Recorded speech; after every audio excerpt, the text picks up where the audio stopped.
அகிலம் டிவி நேயர்களுக்கு வணக்கம். இன்றைய நாளுக்கான காலை நேர பிரதான செய்திகள். விரிவான செய்திகளுக்குள் செல்லும் முன்னதாக முதலில் இன்றைய தலைப்புச் செய்திகள். ஜனாதிபதி அனுரவின் பேச்சில் ஏற்பட்ட திடீர் மாற்றம். மின்சார மோசடி அரசுக்கு கிடைத்த லாபம். செயற்பாட்டு அரசியலுக்கு விடை கொடுத்த மைத்ரிபால சிறிசேன.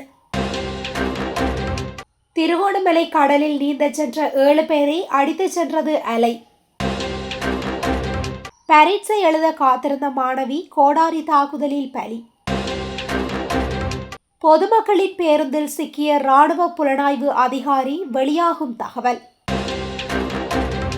காலி சிறைச்சாலையை சோதனையிட்ட அதிகாரிகளுக்கு காத்திருந்த பேரதிர்ச்சி. கொட்டி தீர்க்க போகும் கனமழை, விடுக்கப்பட்டுள்ள எச்சரிக்கை.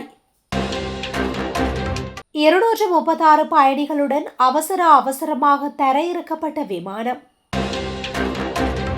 நைஜீரியாவில் IS பயங்கரவாதிகள் தாக்குதல், 162 பேர் சுட்டுக்கொலை. தொடர்வென விரிவான செய்திகள். கொழும்பு சுதந்திர சதுக்கத்தில் இலங்கையின் 78வது தேசிய சுதந்திர தின கொண்டாட்டம் நேற்றைய தினம் இடம்பெற்றது. இதன்போது உரையாற்றிய அனுர, பொருளாதார ரீதியாக வலுவான புதிய இலங்கையை நாம் கட்டியெழுப்ப வேண்டும் என அனைவருக்கும் அழைப்பு விடுத்திருந்தார்.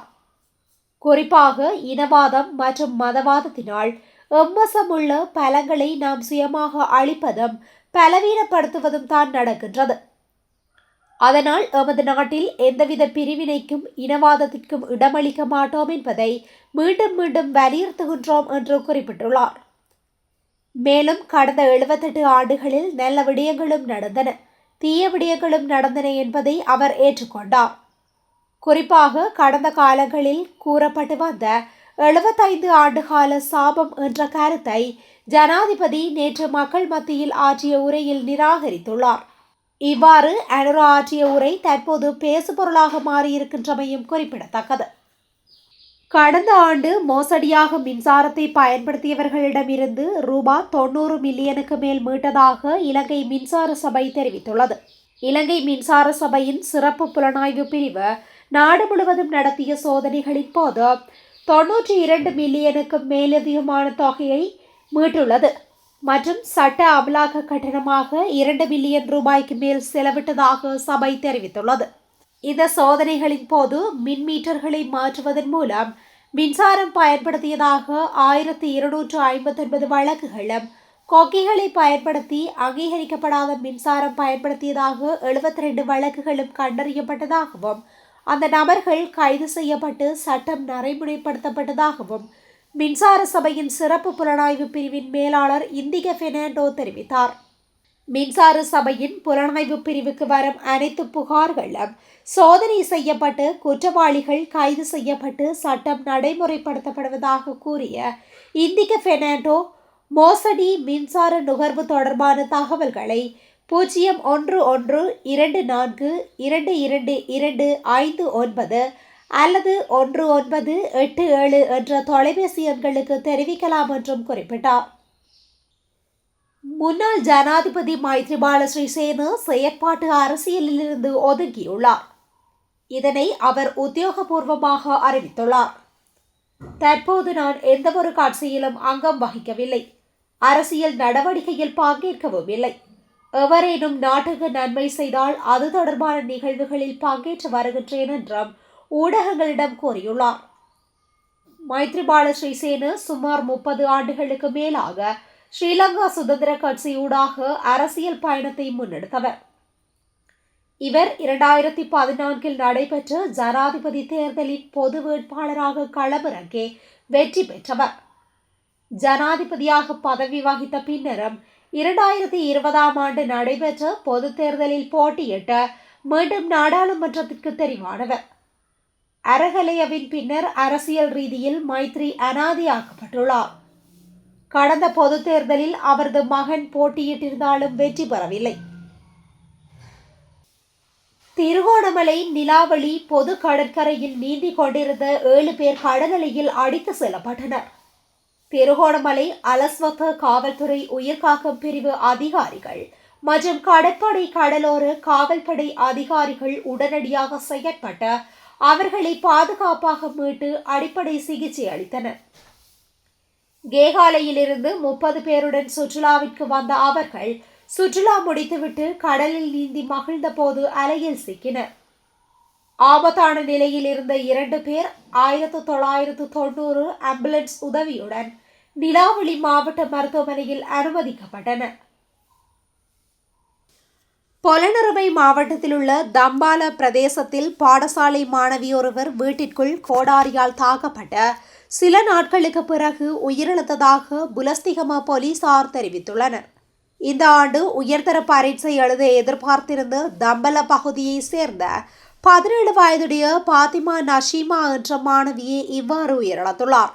கடந்த 17ஆம் திகதி அவர் பயிற்சி வகுப்பில் கலந்து கொண்டு வீடு திரும்பிக் கொண்டிருந்த போது அயல் வீட்டில் வசிக்கும் 26 வயது இளைஞர் ஒருவர் அவரை கோடாரியால் தாக்கி காயங்களை ஏற்படுத்தியதாக புலஸ்திகம போலீசார் தெரிவித்துள்ளனர்.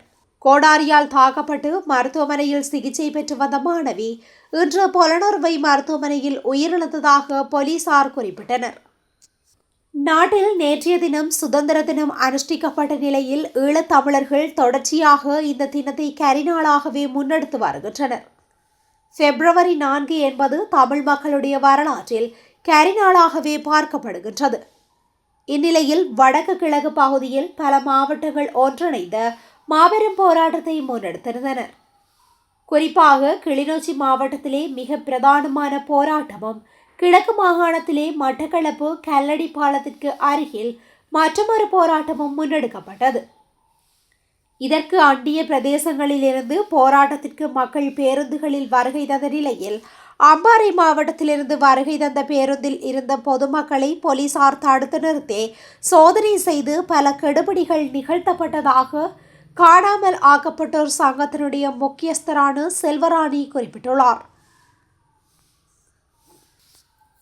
காலி சிறைச்சாலையின் A, B மற்றும் CD ஆகிய சிறைக்கூடங்களில் இருந்து முன்னெடுக்கப்பட்ட விசேட சோதனையின் போது கையடக்க தொலைபேசிகள், சிம் அட்டைகள் மற்றும் போதைப் பொருட்களை சிறைச்சாலை அதிகாரிகள் கண்டுபிடித்துள்ளனர்.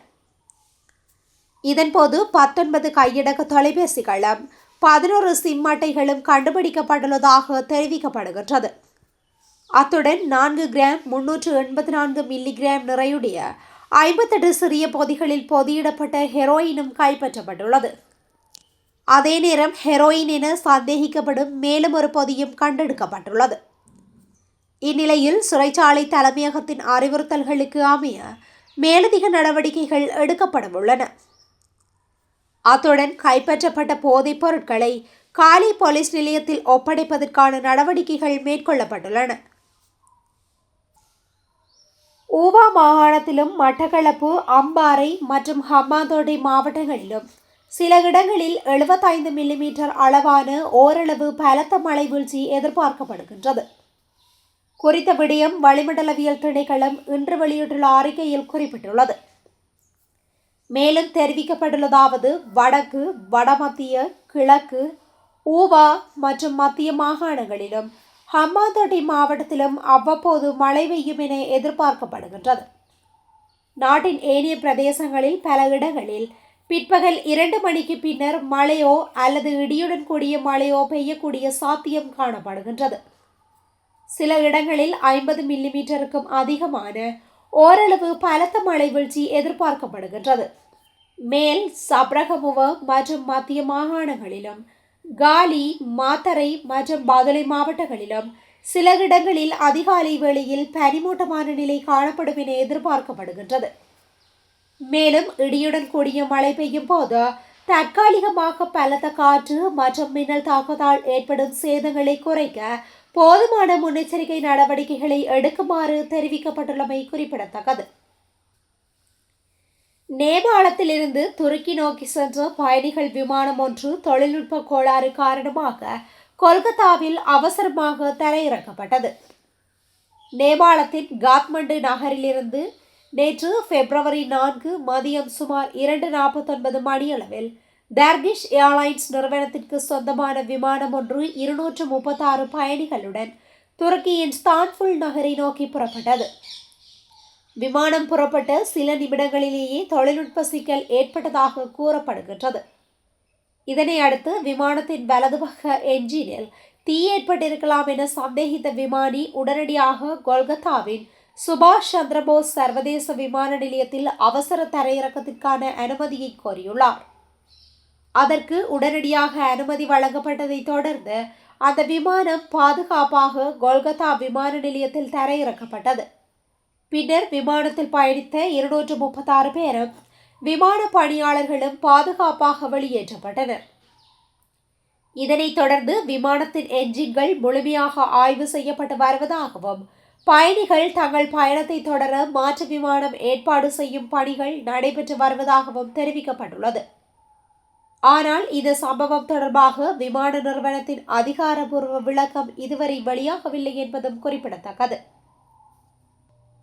மேற்கு நஜீராவில் உள்ள 2 கிராமங்களில் புகுந்து பயங்கரவாதிகள் நடத்திய கொடூர தாக்குதலில் அப்பாவி பொதுமக்கள் 162 பேர் சுட்டுக் கொல்லப்பட்டனர். நைஜீரியாவின் குவாரா மாகாணத்தில் அமைந்துள்ள வோரோ நுகு ஆகிய 2 கிராமங்களை குறிவைத்து செவ்வாய்க்கிழமை மாலை இத்தாக்குதல் நடத்தப்பட்டுள்ளது. 2 சக்கர வாகனங்களில் ஆயுதங்களுடன் வந்த பயங்கரவாதிகள் கிராமங்களுக்குள் புகுந்து கண்ணில் பட்டவர்களை எல்லாம் நோக்கி சரமாரியாக சுட்டனர். தாக்குதல் குறித்து அப்பகுதியினர் நாடாளுமன்ற உறுப்பினர் முகமது உமர் பயோ கூறுகையில், IS பயங்கரவாத அமைப்புடன் தொடர்புடைய லஹுரவா ஆயுத குழுவினரே இத்தாக்குதலை நடத்தியதாக முதல்கட்ட விசாரணையில் தெரிய வந்துள்ளது. தாக்குதல் நடந்த கிராமங்களிலிருந்து இதுவரை 162 உடல்கள் மீட்கப்பட்டுள்ளன. காயமடைந்தவர்கள் அருகிலுள்ள மருத்துவமனைகளில் அனுமதிக்கப்பட்டுள்ளனர். உயிரிழந்தோர் எண்ணிக்கை மேலும் அதிகரிக்கக்கூடும் என்று அஞ்சப்படுகின்றது என்றார். நைஜீரியாவில் அண்மை காலமாக நிலவி வரும் பாதுகாப்பற்ற சூழலில் இது மிகவும் மோசமான தாக்குதல்களில் ஒன்றாக கருதப்படுகின்றது. தாக்குதல் நடந்த கிராமங்களுக்கு கூடுதல் இராணுவ படைகள் விரைந்துள்ளன. தப்பியோடிய பயங்கரவாதிகளை பிடிக்க தேடுதல் வேட்டை தீவிரப்படுத்தப்பட்டுள்ளது. இத்துடன் இன்றைய நாளுக்கான காலை நேர பிரதான செய்திகள் நிறைவடைகின்றன. தொடர்ந்து இதுபோன்ற செய்திகளை உடனுக்குடன் அறிந்து கொள்ள அகிலம் டிவியுடன் இணைந்திருங்கள். நன்றி, வணக்கம்.